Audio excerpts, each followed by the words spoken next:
매일매일 건강한 습관 하루 비타민입니다. 계란은 단백질 식품 하면 두부나 닭가슴살처럼 먼저 떠오르는 식품인데요. 후라이찜 등 식사 시 없어서는 안 될 정도로 다양하게 자주 요리해 먹는 식재료이기도 하죠. 흥미로운 사실은 1899년생으로 117세를 일기로 세상을 떠난 이탈리아 모라노 할머니는 생전 자신의 장수 비결로 계란 섭취를 꼽기도 했다고 합니다. 많은 사람들이 계란을 먹을 때 콜레스테롤과 포화지방산에 대한 우려로 노른자를 먹지 않습니다. 이렇게 노른자를 먹지 않는 것이 과연 건강에 좋을까요? 사실 이런 노른자의 기피 현상은 1950년대 발표되었던 앤셀 키즈 박사의 콜레스테롤에 대한 잘못된 연구로 인해 시작되었다고 합니다. 한 개의 달걀 노른자에는 약 210mg의 콜레스테롤이 들어있는데 이로 인해 미국 공중보건기관은 오랫동안 달걀 노른자 섭취 제한을 권장해 왔습니다. 하지만 이는 잘못된 권장사항이라고 하는데요. 먼저 높은 콜레스테롤 수치 자체가 심장 질환을 유발하지 않으며 콜레스테롤이 풍부한 식품을 먹더라도 콜레스테롤 수치는 증가하지 않는다고 합니다. 실제 클리브랜드 클리닉 심장 전문의인 스티븐 니센 박사는 혈중 콜레스테롤 수치의 20%만이 식사에서 비롯된 것으로 추정했다고 하는데요. 나머지 콜레스테롤은 신체가 콜레스테롤이 필요하기 때문에 간에서 만들어낸다고 합니다.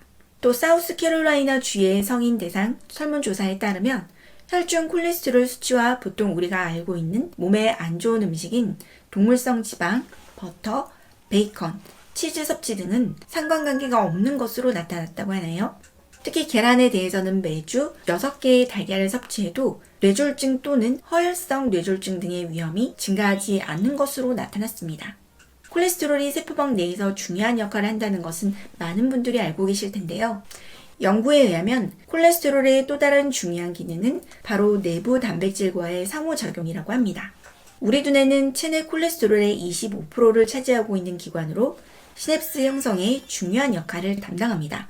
한 예로 뉴런 사이를 연결하는 역할을 하는데 이렇게 뉴런이 연결되어야 생각을 하고 새로운 것을 배우거나 기억을 할 수 있게 되는 것입니다.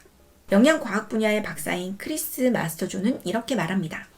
우리 몸은 일상적 기능에 사용할 콜레스테롤을 충분히 섭취할 수 없기에 스스로 생성합니다.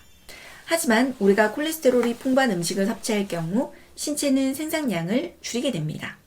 그 결과 콜레스테롤이 풍부한 식품을 먹는다 하더라도 70%가량은 콜레스테롤 수치가 약간 증가하거나 거의 변화를 보이지 않으며 나머지 30%의 사람들만이 혈중 콜레스테롤 수치가 증가합니다.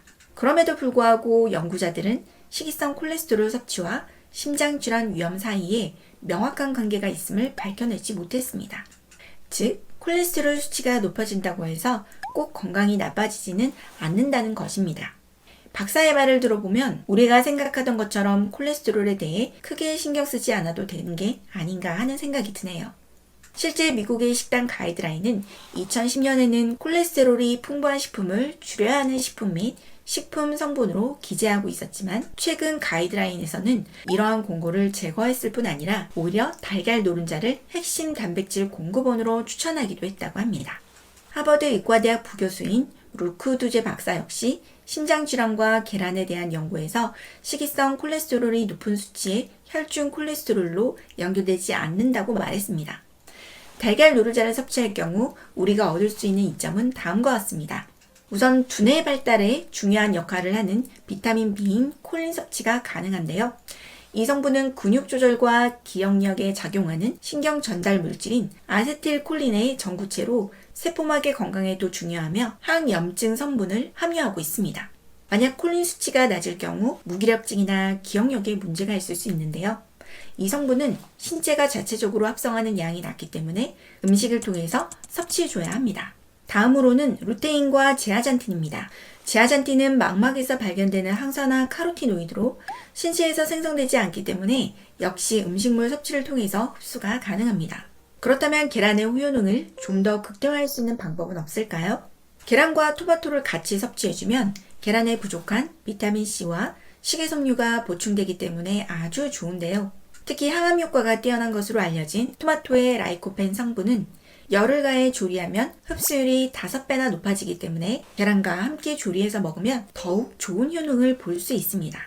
아세틸콜린은 뇌의 신경전달 물질로 부족하게 될 경우 노화가 촉진되고 치매에 걸릴 확률이 높아지는 것으로 알려져 있는데요.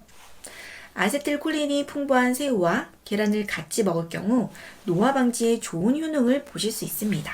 다음으로는 계란과 같이 먹으면 좋지 않은 음식인데요. 많은 분들이 식전 혹은 후에 차를 드시죠. 홍차나 녹차 등에는 탄닌산이라는 물질이 함유되어 있는데요. 계란의 단백질과 탄닌산이 만나면 수렴성을 가진 탄닌 단백질이 되어 장의 운동을 느리게 만들고 변비를 유발할 수 있다고 합니다. 계란과 두유의 조합 역시 피하는 것이 좋은데요. 이는 계란과 두유를 같이 섭취하는 경우 두유에 함유된 트립신과 계란의 단백질이 만나는 경우 영양의 손실이 있기 때문이라고 합니다. 시금치와 계란 노른자를 같이 섭취하는 경우 철분과 반응하여 흡수율을 떨어뜨린다고 하니 이 역시 피하는 것이 좋겠죠. 오늘은 여기까지 계란 노른자의 진실과 같이 먹으면 좋은 궁합, 또 좋지 않은 궁합에 대해서 알아보았습니다.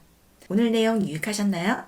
구독과 좋아요, 알림 설정도 잊지 마시고 꼭꼭 눌러주시고요.